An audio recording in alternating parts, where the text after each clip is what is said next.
Bien dans mon immeuble, avec Loiselet et Desgremont présente. Sud Radio, les incontournables de la copropriété. Thomas Binet. Bonjour, et nous sommes avec notre consultant Philippe Loiselet, patron de Loiselet et Desgremont, qui nous informe tous les vendredis soirs sur tous les sujets liés à la copropriété. Et nous évoquons aujourd'hui d'ailleurs un sujet sensible relatif à la rénovation énergétique des copropriétés. Bonjour Philippe Loiselet. Bonsoir Thomas Binet. Philippe, pourquoi évoquer ce sujet-là ce soir ? Nous avons effectivement déjà plusieurs fois évoqué le sujet des votes en Assemblée Générale ainsi que la question de la rénovation énergétique des copropriétés. Nous avons aussi évoqué le fait que la fréquentation des Assemblées Générales avait tendance à baisser. Tout cela m'a conduit, et je ne suis pas le seul, à réfléchir aux moyens pour inciter les copropriétaires à plus participer, notamment à la nécessaire rénovation énergétique des immeubles. Alors de quoi parlez-vous exactement ? Je parle de plusieurs choses. Premièrement, du fait que, pour tout un tas de raisons, de plus en plus de copropriétaires font l'impasse sur la participation aux assemblées. Deuxièmement, que de nombreuses décisions nécessitent, pour être adoptées, d'obtenir une majorité renforcée.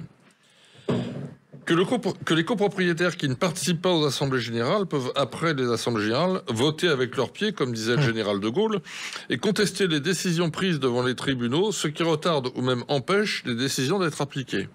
Et je parle enfin du fait que les travaux de rénovation coûtent cher, et même très cher, sont souvent difficiles à expliquer, et donc à comprendre, et que de nombreux copropriétaires tentent d'une façon ou d'une autre, et même si c'est un mauvais calcul, d'y échapper. Alors, est-ce que vous pouvez nous rappeler, pour qu'on soit très clair sur le sujet, les différentes règles de majorité ? Pour faire simple, il y a 3 règles de majorité. La majorité simple des voix des copropriétaires présents ou représentés.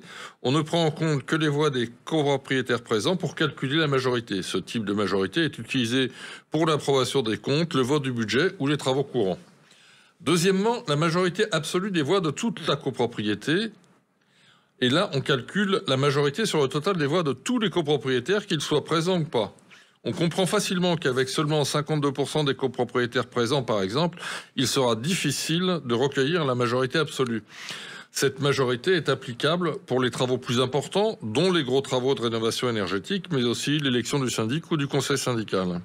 Troisième type de majorité, la double majorité, c'est-à-dire la majorité des 2/3 des voix de toute la copropriété, représentant au moins la moitié des copropriétaires. Elle est nécessaire pour des décisions plus importantes, comme la modification du règlement de copropriété ou certains travaux plus importants.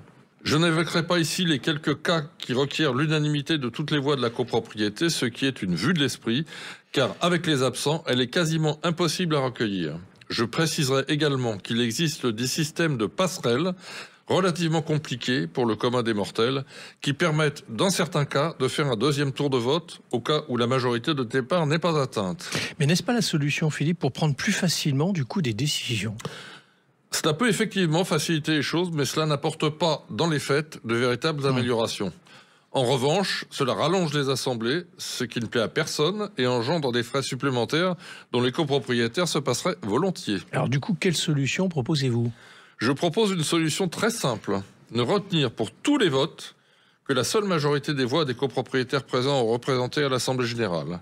Dans le même temps, je propose que soit dénié aux copropriétaires régulièrement convoqués à l'Assemblée qui n'ont pas, d'une façon ou d'une autre, participé à cette Assemblée, la possibilité de la contester. Cette double modification des règles inciterait forcément les copropriétaires à plus participer aux assemblées. Cela faciliterait la prise de décision pour les copropriétaires qui participent aux réunions. Cela limiterait beaucoup les contestations et cela permettrait, de fait, de faciliter et d'accélérer la rénovation énergétique des bâtiments. Philippe, un mot pour terminer notre chronique. Oui, beaucoup, notamment chez les politiques, regrettent que la rénovation énergétique n'avance pas. Il est nécessaire pour cela de s'en donner les moyens. La solution que je propose renforce la démocratie directe, responsabilise tout le monde et permet une véritable possibilité d'améliorer les programmes de rénovation énergétique des immeubles avec une véritable avancée démocratique. Attendons de voir, cher Philippe, si le législateur vous aura écouté aujourd'hui. Merci en tout cas, et on vous retrouve vendredi prochain pour un autre numéro d'Oser Investir, les incontournables de la copropriété. Et pour ce qui me concerne, je vous retrouve dimanche dès 9h30. Sud Radio, les incontournables de la copropriété. Thomas Binet.